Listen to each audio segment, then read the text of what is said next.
Hi, Gemini. Oh my gosh. Okay, so I look kind of crazy. I'm giving you Solange vibes with the rollers, but I'm getting ready to go out, so you guys are seeing the process, okay? But I did want to go ahead and record a video for Gemini because I don't want to leave you guys hanging. So we're going to jump in. Your focus for this March is Mars. So this is going to be all about your passions. Now, Mars energy is tricky, but at the same time, it's really not that tricky. When it comes to Mars, is go with the flow.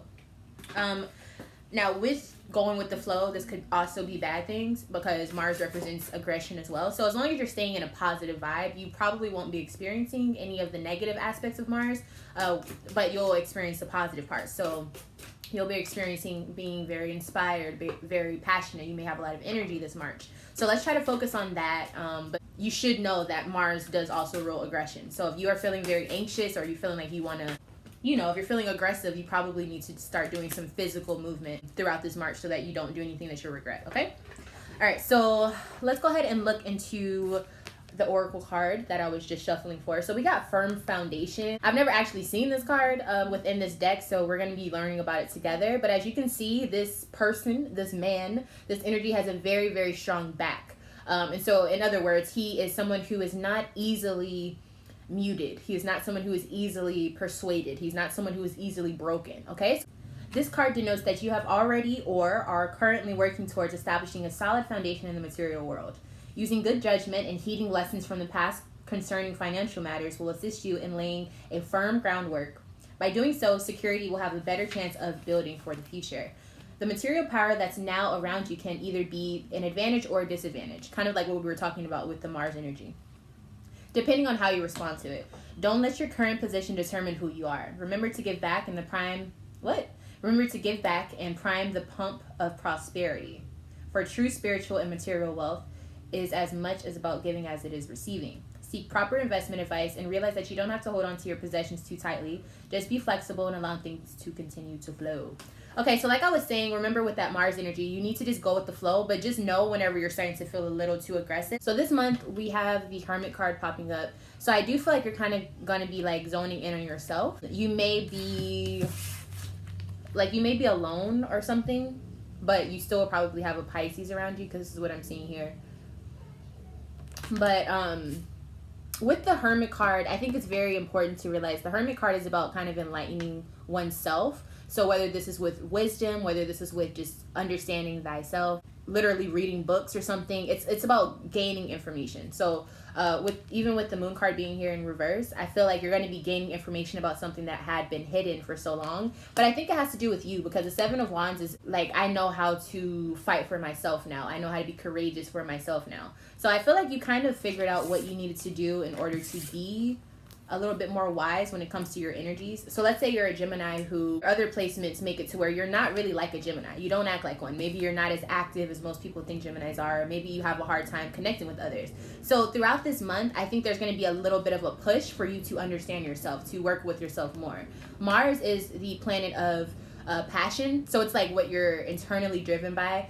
But also with the Hermit card being here, I really just feel like you're going to be figuring out what drives you. Or maybe you might be connecting with someone from your past too, because the Six of Cups is like X energy. Or if it's not a specific person, this could just mean that you are mentally connecting back with a place in your life that when you were happy. Does that make sense? So it's kind of like you're trying to get back to that happy place.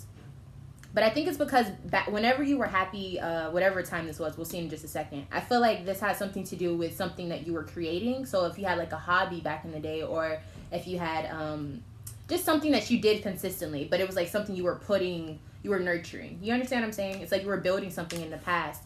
And I think you're trying to find that soft spot. And I think there might be a Pisces who's a part of this. Now, we have the Two of Swords as your internal energies throughout this March. So I do feel like you're gonna have like if it's not issues with trying to merge two things, I feel like you're either trying to live one way and then when other people are not around you, you act another way. Not that you're trying to hide yourself, but it's like the true you that you want to show other people, you are having a hard time figuring out when you should show them. And I think this has a lot to do with your other placement. So for example, if you have like a moon, if your moon sign is something that's very private, like if you're a Scorpio moon, I feel like it's very hard for you to make people like understand what you are into without like kind of turning them off or something. I feel like the people you're surrounded by, they don't necessarily like, or you feel like they're not going to accept what you truly like. So that's the vibe I'm getting for this March. But I'm also getting the Sun card for your other internal desires. So whatever it is that you've been pursuing, especially with this Ace of Pentacles, it's like you have been like going back and forth with like, should I engage in this? Should I keep going with this idea? Will people accept me for it? The answer is, it doesn't really matter. The Sun card is like, you can do whatever the fuck you want to do. This is about you. This is about what you want. And you really, really do want this. With the Ace of Pentacles, it's like, this is the path that you're supposed to be on, as far as like what makes you happy. Because the Sun card is all about getting something that we feel is ours, something that makes us shine, you know? The Sun card is a very, very positive card. And so with seeing all of this kind of makes me feel like you are almost pushed towards whatever this passion is for you. So let's just see what this passion is, if we can get a little bit more details on that. What passion does Gemini have that they will be working on in March? All right, so we have the Ten of Wands in reverse. So this is something that you have to put more effort into. This is something that you've probably been putting on the back burner. I also feel like with whatever this endeavor is, it takes a lot of physical activity. So let's say you have to build something physically. Let's say you have to work out more. Maybe it's a sport or something. It's something along those lines. Two of Pentacles is coming up here. So it's like this is something that for some reason you feel like you have to explain yourself, or you feel like you have to choose it. Like if you choose whatever this hobby is or whatever this passion is, you feel like you have to let something else go. And I'm not really sure why that is. It could be because whatever you're getting into costs a lot of money. So you would have to like invest yourself. You would have to kind of sacrifice your own money, or maybe you have to look into supporting yourself financially. And I also think this has a lot to do with why you're afraid to jump into it, because with the Two of Pentacles here and the Five of Pentacles in reverse, this is like, you need money, but you don't have it. Maybe you want to do whatever it is that you see in your head, but you can't make that next step because you just don't have it. So I feel like you've been feeling like there is no possible way for this to come about. But I think you'll see that if you keep that passion with that Mars energy, if you keep that going with the Seven of Wands energy, this is like, you keep going, you're persistent, you're determined. Seven of Wands is all about having success after the fight, after the huge battle that took place, you know? So I feel like the moment that you feel like, I can't do this anymore, that's the moment you have to tell yourself, keep fucking going. And I think you'll start to see that it's almost like it just takes you getting past the burnout stage for you to get to that place that you've been wanting to for so long. And it's going to almost feel like, I think you're going to be tired once you get to that point, but I also feel like you're going to be like, whoa, this is what I've been craving. This is what I've been like hungry for, you know? And you're going to feel it, but I think it's going to be in the future. Let me just see what that is. What is this Moon in reverse here for? Six of Pentacles. So this could be a relationship, or maybe like a financial partnership. When I say relationship, I don't mean necessarily romantic, but a platonic partnership, something like that. I think you definitely will find out something with this this business partnership, and it could involve a Pisces. And I don't think you're going to be sad about this, but I think for some reason it lights a fire under you to go do more, to build. So maybe this Pisces is someone you really care about, or this could be a situation where you don't like this person and you found out something where it's like, I knew I didn't like you for a reason, and it gives you that fire to go do something bigger than yourself. You understand what I'm saying? So you're going to be motivated this March. So that's why I'm saying, try to make sure you're in a very peaceful place, because you don't want to be motivated towards anger and wanting to hurt people or hurt yourself, you know? All right, so let's look into your past. Your past can go towards any, month or whatever, but just kind of figure out where it resonates for you, okay? So what I'm seeing here is a Sagittarius. I'm seeing the Hierophant in reverse. So there could have been a breakup with the Sagittarius in your past. I also feel like this is kind of like the demise or the breakdown of a unit. I don't feel like this is just a breakup. I feel like this is like, even if you didn't have kids with this person, or even if you didn't have like a super close connection with the family, maybe you and this Sag or whoever this person is, you guys had this connection where when you guys separated, it was like you left maybe their friends. You became friends with their friends. And so when you broke up, you guys, your social settings was like fucked up. You know what I'm saying? I feel like the Hierophant in reverse is saying, when you left this Sag or whoever this person is, a lot of what you had started building had to go with it. So for example, friends, for example, it could be like a pet, if you guys got a pet together, something like that. Like, it's not really super concrete, it's not something that binds you for life, but at the same time, you're so connected to whatever it is you have to leave behind, that I think you have these thoughts of like, dang, I miss whatever, or I miss when we used to do this, or it's kind of nostalgic, but it's almost like you don't miss the person. I feel like you just miss the unit that you guys had, or the feeling that you guys had around each other. Maybe something along those lines. For some reason, I just got the thought that I feel like you're a Gemini who doesn't, you like for things to look good from the outside. Like, you, like, when people look at your family, you want it to be boom, boom, boom. But now that you separated from this person, now it just looks like boom, which is you. And you're like, I need my other counterparts. I just feel like there's a unit issue or a family thing that's been like torn apart. We have the death card here, so yeah, it was time for endings. When I see this death card, it is something that's bittersweet because it's an ending to something, but I feel like this is something that it's like when you ended it, there was something that was birthed from it. There's something that was not literally, or it could be literally, but I feel like there was just something that was brought out of you leaving that person or that situation behind that you have with that person, right? Even with the Wheel of Fortune card here, it's like, this wasn't something that you could have mapped out. This wasn't something that you could have planned, but it happened. The Wheel of Fortune is like, this is something, it's not going to go anywhere. It already popped up. I feel like with the Wheel of Fortune, whenever I see that card, and even with having Sagittarius here, it's 2 Jupiter cards. So it's like, there's no way to know how this is going to come about.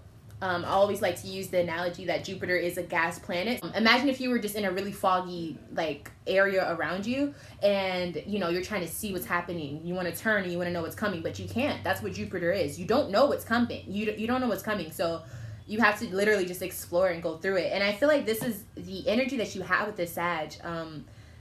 The problem is though, this Sag is very used to going on all of these rides and these adventures and these explorations of ups and downs in life. They're used to this. They know what it's like to just go through that. They may be older than you. I feel like you, as the Gemini, you're less experienced, and I think that had a big impact. Let me see why I'm seeing this Hierophant pop up like this in reverse, because I definitely think it's a separation of a unit or something of that sort. Yeah, with the Magician's card being here, this is like, you guys had a certain magic that just, it couldn't really be replicated, or so chemistry. I think you guys had chemistry, but when it came to being compatible, that's where things started to break down. Yes? Okay, so we're going to look at that later in the extended reading. Let's go ahead and move on to your future, because we kind of know what that is, all right? So you're leaving something behind, so I feel like I'm supposed to leave it there too. Let's look into your future. So this could resonate for any time that you feel like it resonates with, depending on when you're watching this. But obviously the future is April as far as months. So what I'm seeing is the 8 of Cups. So this is usually the card that I feel when you're going towards something that is fated, fated, like your destiny. This is something that maybe not your destiny like end all be all, but it is something that it was placed here for a reason. It's not a coincidence. Okay, so you're walking towards something. It could involve a Gemini, which is you. So this could be another Gemini, or just somebody who has a lot of similarities to you as a Gemini. But this could also just mean that you are walking towards something for your greatest potential, or at least to try to segue you towards that potential that you haven't tapped into yet. Now we have the 5 of Cups.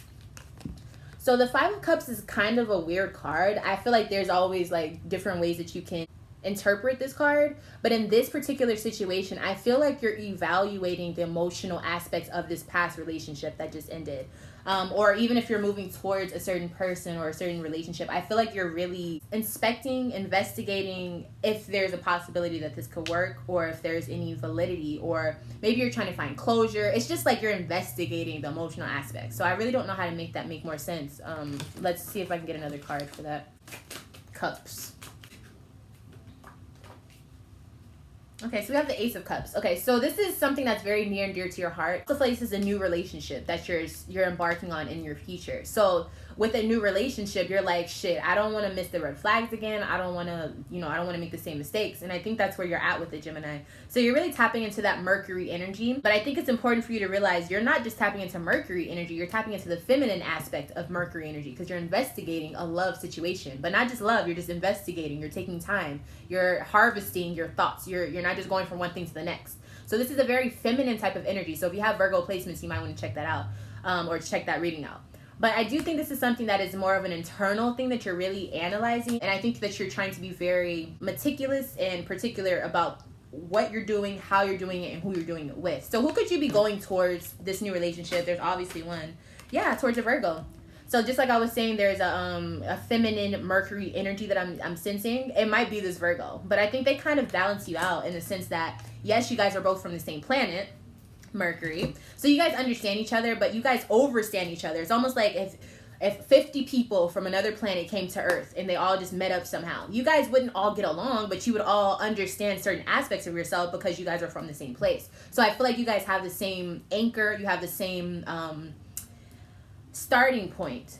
But with that starting point, you can go so many ways, especially with Mercury, right? So I feel like that's kind of what's happening. So you don't know where it's going to go, but I think you are liking it, and I think you can feel that this is something that probably is going to be something that you can hold on to and something that you should cherish. Whether it ends up positive or negative, I like to say everything ends up negative because you have to leave it behind someday. But it's just about the journey in between when you meet them and when you leave them, because there's always an ending day. There's always an expiration date.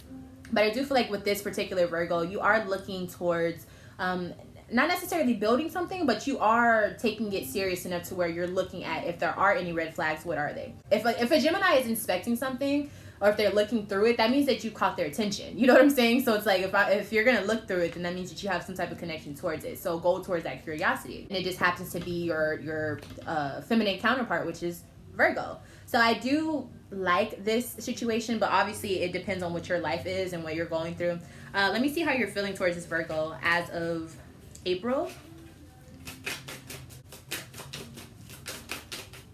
We have the Nine of Pentacles. So I think you feel like this person is very independent, but I also feel like you think that this person is someone you can rely on when it comes to family issues. And I think that's something that's pretty important to you. Even if you weren't aware that this was something that you admired, it's like when you saw this Virgo being whoever they are, whether it's the mother, whether they have siblings or something. It's like you like to see that side of them. You like to, something about them being a nurturer. You really like that. Oh, how cute. Yeah, with this Virgo sun, you really just like them for who they are. I think you like how they present themselves as well. Oh. Okay, so I feel like you definitely think that there's beginnings that are starting to blossom with this person. But you are still having issues with getting out of your head, Gemini. If you want things to change, you have to explore. Now, I don't know why I have to tell a Gemini this, because you guys are all about going towards what you're curious about, right? But yeah, you have to do that. You have to chase after what you want as well. Not in a negative way, but I just mean you have to know what you want and go after it, you know? So we're going to look into this deeper into your extended reading. I definitely want to see who this Virgo is, because this Virgity Virg is coming up. Shout out to Val 333 Tarot. She's always saying Virgity Virgs. I definitely see a Virgo coming your way, Gemini. I love this connection that I'm seeing so far. In your past, you let go of that Sag or whoever this person is. And it looks like it did you really good. And now you just got to use the energy that you're feeling this March and use it for whatever you're trying to push, whatever you're trying to manifest, whatever you're trying to create. And I promise you this is going to have really, really good effects, because Mars is all about getting results after putting your work in. So as long as you put in your work and you have good intentions towards what you want, it's coming. It's coming. All right. So thank you guys so much for watching this video. I'm going to hop over into the extended as soon as I end this. If you want to join me there, all you have to do is add me on patreon.com/lovefromaleo, or you can email me for the link and I can send it to you. Like this video if you liked it. Subscribe to the channel if you want to see more of me and my cards. And last but not least, go ahead and email me if you want a private reading, or just sign up for Patreon. It's so much easier to do it that way. I love you guys so much, and I will see you in the extended reading.